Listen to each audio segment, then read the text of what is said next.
Good morning. वो गोवा में आपने कहा था कि 1000 पॉइंट की रैली से पहले 1000 पॉइंट का ड्रॉप आएगा। काफ़ी बड़ा ड्रॉप तो आ रहा है मार्केट में। ये यहीं पर रुकेगा या फिर अभी और ड्रॉप बाकी है क्या? 23, 323, 200 बचेगा या नहीं? अनुज जी, देखिए ये कॉम्प्लेक्स है, तो इसमें अगर पीसीआर इस चार्ट को निफ्टी की मेरे स्क्रीन से दिखा पा रहे हैं तो देखिए कॉम्प्लेक्स सेटअप है। मैं अज्यूम कर रहा हूं कि शायद चार्ट दिख रही है। लेट मी चेक, चार्ट आ रही है आपको?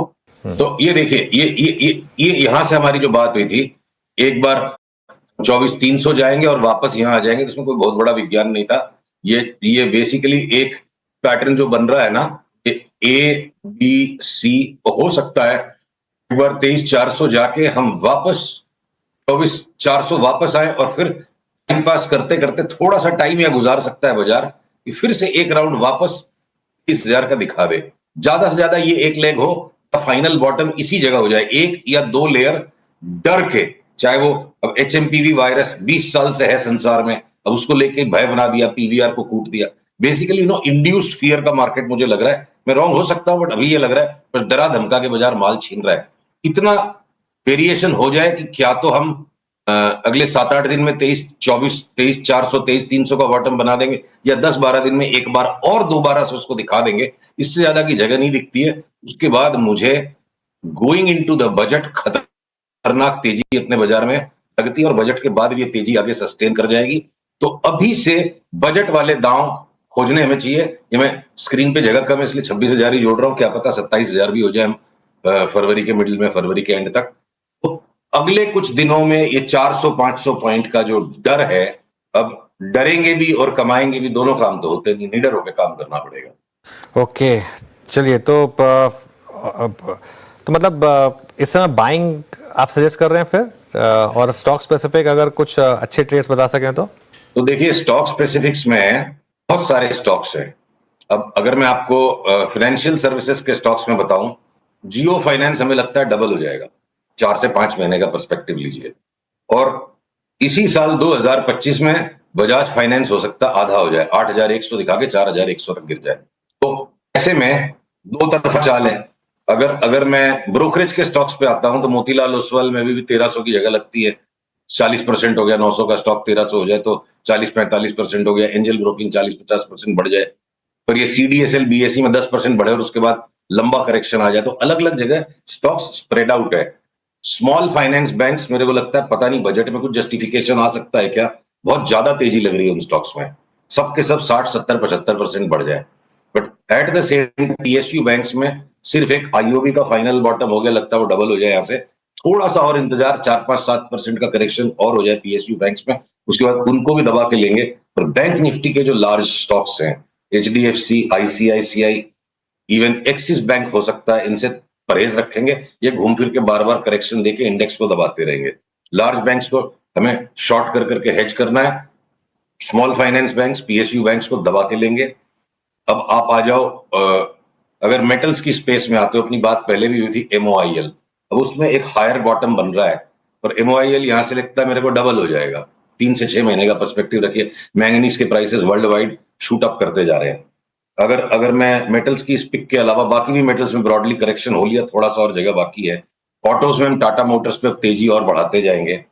ब्रिटिश पाउंड में कल बड़ा रिवर्सल आ गया, 20% की जंप वहां आती है, टाटा मोटर्स 40% बढ़ जाएगा। अभी हम 25% की बात लेके चलते हैं। मैं अगर इंश्योरेंस के स्टॉक से एसबीआई लाइफ, एचडीएफसी लाइफ, इन दोनों में 40 से 50% तक की ऊपर जगह देखता हूं। एलआईसी ऑफ इंडिया भी, एलआईसी ऑफ इंडिया भी 25 से 30% एक बार बढ़ जाए तो रिलायंस ओएनजीसी मार्केट को सामने से लीड करेंगे। तो अनुज, आईटी के स्टॉक्स में एक ब्रॉड बेस्ड करेक्शन आ जाए कि वो घटे ही नहीं है बिल्कुल, और उसके सिवा इवन मीडिया के स्टॉक्स में जिनमें कुटाई हो रही है, थोड़ी देर पहले मैं सुन रहा था इनको, अपने वीरू को, कि पीवीआर को ऐसे पीटा जा रहा है। हो सकता है 1-2 दिन में पीवीआर का भी बॉटम बन जाए, वापस 400-500 रुपए की तेजी हो जाएगी।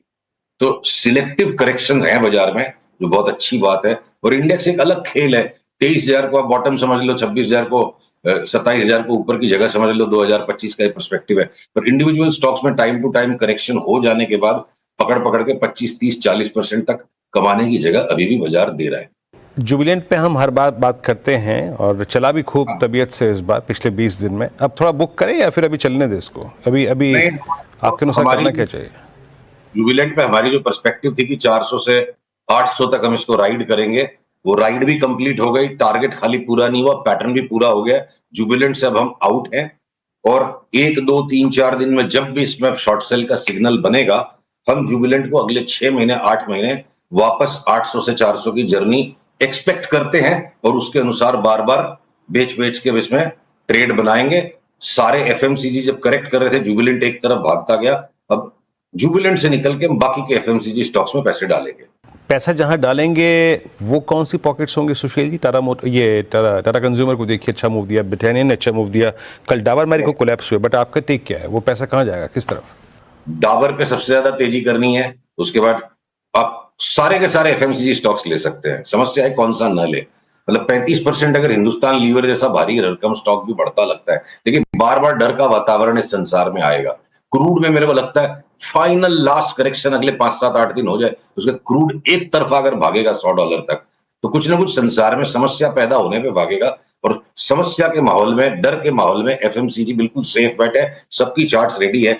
जैसे लीवर जैसा भारी भरकम स्टॉक भी 30 से 35% यहां से रिटर्न दे देगा। 2400 वाला 3200 हो जाए, टाटा कंज्यूमर 50% बढ़ जाए, डाबर 60-70% बढ़ जाए, तो मेरे को लगता है 3 से 5 महीने में कंज्यूमर स्टॉक्स में, ये एफएमसीजी स्टॉक्स में एक्स्ट्रा ऑर्डिनरी रिटर्न्स पॉसिबल लगती है। एकदम चार्ट सबकी स्टैक्ड है कि ट्रक भर के ले लो इनको। ओके, ट्रक भर के ले लो। चलिए, अब एक जो एकदम 5 बैगर 10 बैगर कॉल कौन सी होगी इस समय? जैसा बीएससी आपने 2 साल पहले बताया था, ऐसा कोई नोवेल आइडिया? थोड़ा सा इंतजार करेंगे, इसको हम वेट एंड वॉच कर रहे हैं, कंसोलिडेट होने देते हैं। क्या पता और भी 15-20% तक नीचे घट जाए, तो प्रीएम्प्ट नहीं करेंगे। मैं आपको नाम मेंशन कर देता हूं जो हमारे रेडार पे है। हो सकता है अभी भी घटे, वॉच करेंगे। जब फाइनल सिग्नल आएगा तब हम आपको कंफर्म करेंगे, क्या पता नेक्स्ट वीक या उसके बाद। पर स्पंदना फुर्ती फाइनेंस मेरे को लगता है, और कोई नई बात नहीं, पास्ट में भी 4 बैगर हो चुका है और फिर से पूरा पुल बैक दे दिया। तो हो सकता है स्पंदना फुर्ती फाइनेंस, जब भी इसमें सिग्नल आएगा, अभी हम इसको तुरंत लेने के लिए नहीं कह रहे हैं, तो ये हो सकता है 300 वाला 1800 हो जाए, उसके लिए सिग्नल की वेट करेंगे। क्या पता नेक्स्ट वीक जब तक हमारी मुलाकात हो, ये 5 बैगर की मूव ट्रिगर कर चुका हो। ओके, स्पंदना स्फूर्ति जी हाँ, 1200 से स्टॉक 300 तक तो आ चुका है और कई लोगों का मानना है कि शायद वर्स्ट प्राइस में हो यहाँ पर। सुशील जी, बहुत बहुत शुक्रिया ये सब स्टॉक आइडियाज़ आज हमारे सामने रखने के लिए और इंडेक्स पर अपनी बोल्ड कॉल एक बार फिर से रिपीट करने के लिए।